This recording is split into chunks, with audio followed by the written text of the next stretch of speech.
Hi. There is death that is instantaneous, and there is, at the other end of the scale, the death of 1,000 cuts. You slowly bleed out until there is only a husk left with no living, organic self. And we are being murdered like that.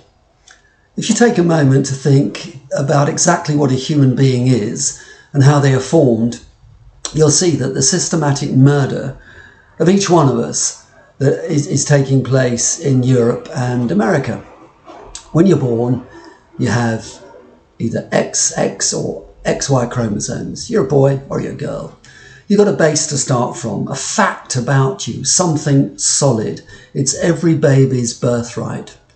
With the current insistence on gender fluidity, multiple genders, the separation of sex and gender in utterly clouded ways, babies are now born into an ideologically compelled goo of confusion.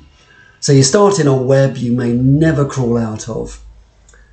Next, you have school, where you used to learn things like reading, writing, arithmetic, bit of geography, art, science, useful stuff that helps you make sense of the world for yourself.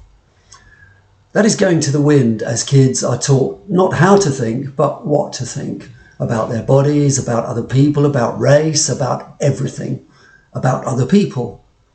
So education is now a massive cloning factory. It's the death of knowledge, replaced by opinion, false information and propaganda. This is the death of the mind, and it continues throughout all school years and beyond. It's even worse in universities. And related to this is the murder of facts and data. Take something like global warming. When people tell you that 95% of all scientists think we are in a terminal global warming crisis, that's because the thousands of scientists who don't believe that have either been cancelled or they are scared to speak out because they'll lose their jobs. The data that tells a different story is suppressed by politics, media, the universities. Global warming is an industry that pays billions of dollars to keep that narrative afloat. This is part of the death of facts and debate, except for a few brave souls who dare to speak out. Becoming a human being in the Western Hemisphere is about learning to speak, and to speak freely that you might engage with others, sometimes fiercely, so that you can learn and grow and participate in your own culture. But when language is put in an ever-shrinking prison house, your voice is dying. And along with that, your ability to think. And it's deliberate.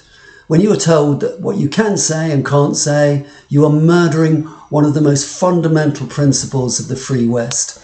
And you end up with mumbling, inarticulate zombies, the walking dead repeating woke slogans and piffle that would shame any self-respecting village idiot. Speak out and you are disappeared, preferably dead. That is why someone like Julian Assange is so important. It is not just him that is being slowly murdered in prison, it is all of us. And fear is a killer. It kills thought, it kills action. We are fed a constant diet of fear about climate, coronavirus, not saying or thinking the politically correct things. And think of the body, failing health services, obesity, huge drug problems, untested vaccines, GPs that you can't see, waiting lists for essential surgery and care. This is the death of healthcare. And there is also the death of law and order, one of the safety nets that some of us were lucky enough to grow up with. We become grown-up human beings when we know where we came from and have at least some sense of our collective history. Now, history is being rewritten, especially along racial lines. History is now about victims and oppressors and little else. History no longer has anything to do with what happened. This is the murder of the past and of our connection with it. There's also the death of orientation. Being able to find your way about, whether in a room when you're a little child or your town as you grow up or walking through a landscape, is crucial to being human. We share it with our ape ancestors, remembering the lie of the land and making decisions. Now, we are so reliant on machines and software to get us from A to B that part of our brain used for orienteering is literally dying. When taxi drivers in London had to learn the knowledge, memorising routes around the city, it was shown that the orienteering part of their brains grew and flourished. They literally became more intelligent. And that is almost dead in most of us. Turn us around twice without Google Maps and we're lost souls. Human beings need to engage with their communities, their society and their nation if they're going to become useful citizens. Without that participation, we are merely serfs. Now, with an increasingly globalist top-down model of government and authority, we're entering a new techno-feudalism. Our citizenship, our participatory selves have been struck down. That part of us that should be free citizens with power over our own lives has been eviscerated, dead, gone. The death of truth also means the death of us all, because we need lights to steer us through life.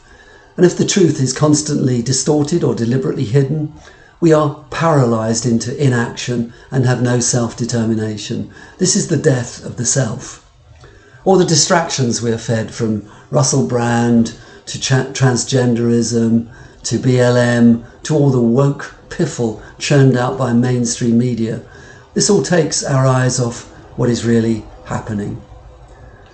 The great nation states gave people a sense of belonging, a sense of identity, a shared set of history and beliefs and values.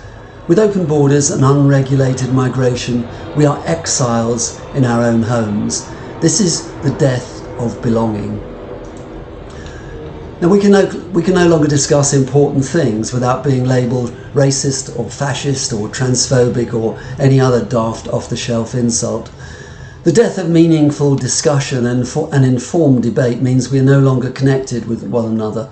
This is the death of communication.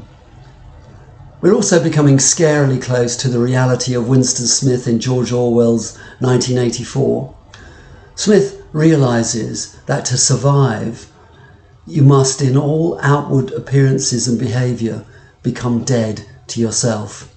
Winston thinks, and I quote, "For the first time, he perceived that if you want to keep a secret, you must also hide it from yourself." From now on, he must only think right. He must feel right, dream right. This is what all communist regimes know, and now the globalists too. Make people fearful of themselves. Make them hide, even from themselves, their thoughts and dreams, and it will be a kind of death of the soul. And if it turns into a ball of hatred and bursts forth, then you can be dealt with and appropriately and made to disappear. In that frightening sense, we all become our own murderers, agents in our own slow death, unless we act together to fight it. If you like this video, please share and subscribe, and I also put in a few links below to a radio interview I did recently and my latest books. Thank you.